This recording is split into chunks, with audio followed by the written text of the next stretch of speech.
motivate yourself? One of the things that we must do is that we must be involved in working on achieving self-mastery. You must work on yourself continuously. Never be satisfied with yourself. Always know that as you invest the effort and time on you, that's the greatest ability that human beings have above animals. See, a dog can't be anything but a dog. Tree can't be anything but a tree. Human being, you've got unlimited potential. You can put effort on you, and by concentrating on you and developing you, you can transform your life wherever you are right now. So you want to work on yourself. You want to read books that inspire you and motivate you. You want to listen to tapes over and over and over again. And I suggest that you listen to tapes when you first get up in the morning. You want to control the spirit of your day. When you first wake up in the morning, your mind is operating at 10.5 wave cycles per second. That's when the subconscious mind is most impressionable. Whatever you hear in the first 20 minutes when you wake up, that will affect the spirit of your day. When you listen to tapes, listen with relaxed belief, believing that this can happen for you. And by listening to them, listen to them over and over and over again, and you will get a breakthrough. And as you continue to work on yourself, you will begin to expand your vision of yourself. You begin to work towards self-mastery. And you will begin to see it reflect itself in all the dimensions of your life, your mental life, your physical life, your social life, in your relationships, your monetary life. So concentrate on developing yourself. Because if you don't, I guarantee you that you will make a settlement. And most people have. In addition to working on yourself, and as you work on yourself, you feel good about yourself, and as you feel better about yourself, you treat yourself differently. Develop a health plan. See, you can't feel well and do well if you don't have good health.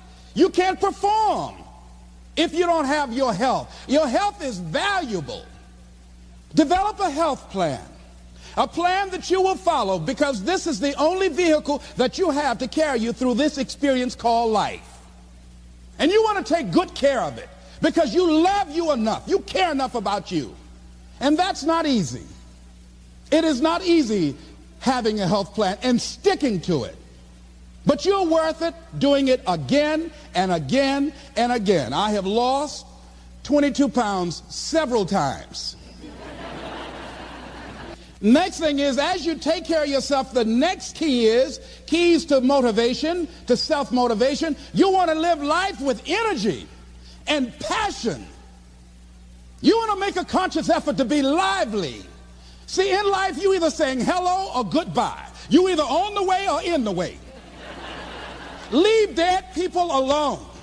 Some folks just walking around looking sad. How you doing, honey?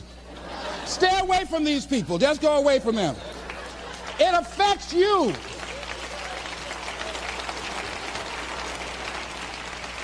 You want to smile. You want to be happy. You got a lot to be thankful for. But you watch some of the faces around you every day. And I tell you, some of these faces, they will put you in a depressed state of mind. So you want to avoid these kind of faces. When you see them coming, turn your head. Next thing is that you want to monitor your inner conversations. The things that you say to yourself. You want to watch them, and in watching them, you want to take charge. You don't really need to read anything. Forget all that. That's that inner conversation. Oh, you don't need to worry about trying to go into your own business. Forget that. You can't do that. What if you lose everything you've got? That inner conversation that stops you from doing the things you want to do less, don't do that. The next thing that is a key to self-motivation is that you've got to ask yourself, what do I want out of life? What do you want out of life? What do you want out of a job? What do you want out of a career? What do you want out of a relationship?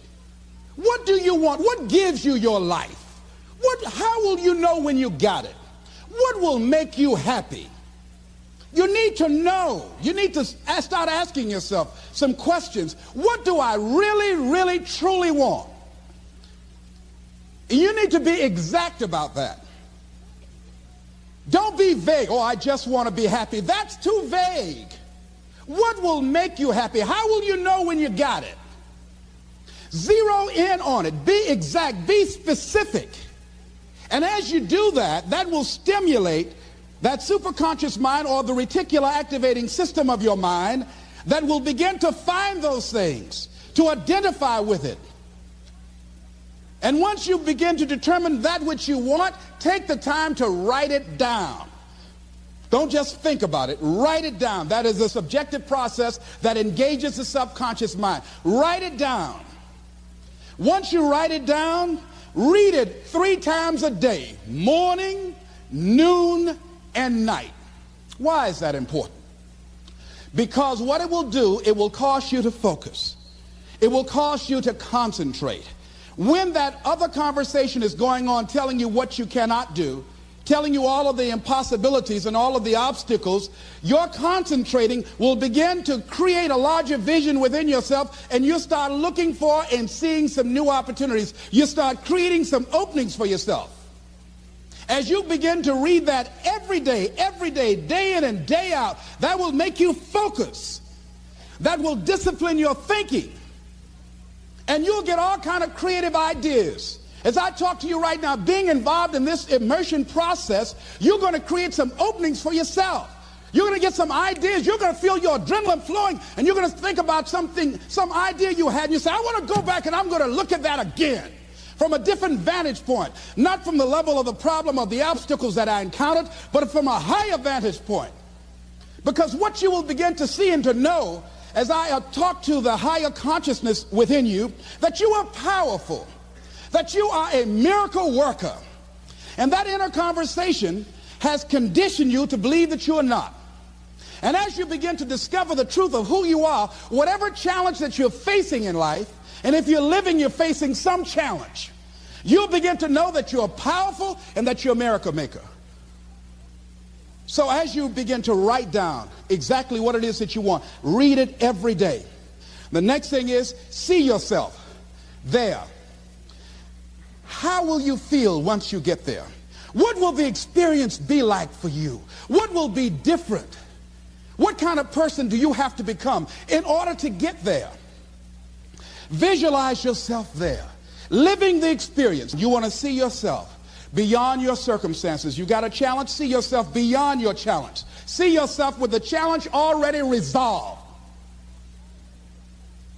And knowing that all is well, seeing yourself in control and in charge of your destiny, being healthy and happy. The next thing is, it is important in the area of motivating yourself, it's important to know why you're doing it. Because that mind will say, why bother? Why go through all this? This is too hard. No, throw in the towel. It's not worth it. Has it ever said that to you before? Here's how you can handle that. Here's how you override that. Write down 5 reasons why you deserve it. Why do you deserve what you want? Why you? Why do you deserve it? What meaning and value will it bring to your life? What's so different about you that you deserve your goal or this goal? And when you write down those 5 reasons, when you have some down moments, and you're going to have them, when that conversation starts talking to you, and it's going to talk to you, what you will do is you can pull that out and read it, and it will build you up. It will be your rod and your staff to comfort you through some challenging moments, because you're going to have some. Life will knock you between the eyes. It will catch you on the blind side, come out of nowhere, stuff you can't anticipate that will knock the wind out of you. You want to give up. That's why it's important for you to work on yourself, listening to tapes, building yourself up, talking to yourself with power, feeling, and conviction, building yourself up day in and day out. The next thing is that whatever you do, you want to develop technical mastery. You want to be the best at what you do. You want to master it. See, part of self-motivation is you've got to find something that gives you a strong sense of competence. Well, you become known for that. You develop a reputation of being good at doing that. You set some high personal standards for yourself. You're not competing with anybody else. You're just unfolding yourself to be the best person that you could be. that you want to give the best quality service that you can give, because that is a statement about who you are. The other thing that's the key to self-motivation is recognize the fact that you're going to get into some slumps. Recognize the fact that you're going to encounter a great deal of failure in life. It goes with the territory. But in the face of that, you want to be relentless. When you want something, you don't expect everybody to say, oh, come on in. Oh, you want this? Oh, great. We want to give this to you. You're such a nice person. You're doing it for your family, aren't you? Great. No, life isn't like that. But you've got to decide that I'm going to be fearless. I refuse to be denied. And I'm going to go all out. I'm going to be relentless. I don't care how many no's I encounter.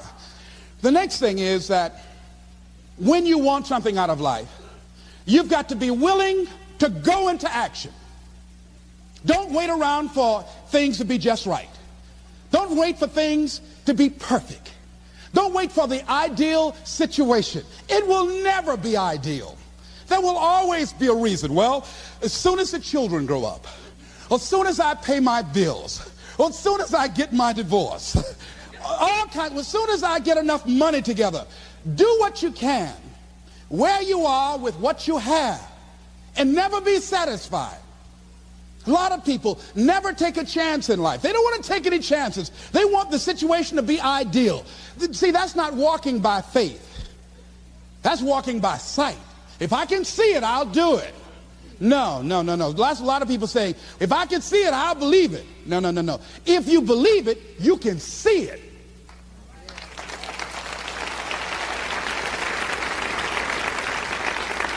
And don't be disturbed because no one else can see it. That's not unusual. That is ordinary. But because you want some different kind of results in your life, you've got to be willing to be unreasonable. If you want unreasonable results in your life, you've got to be willing to be unreasonable. Part of being unreasonable, you don't judge according to appearances. Part of being unreasonable, you can see it because you believe it. That's part of being unreasonable. Part of being unreasonable, you're like Paul, who said, you must have the faith to call forth those things that be not as though they were. That's part of being unreasonable. Most people won't do that.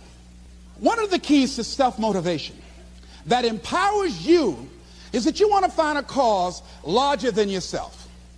Find something that you can contribute to. Find something that you can make a difference because you can.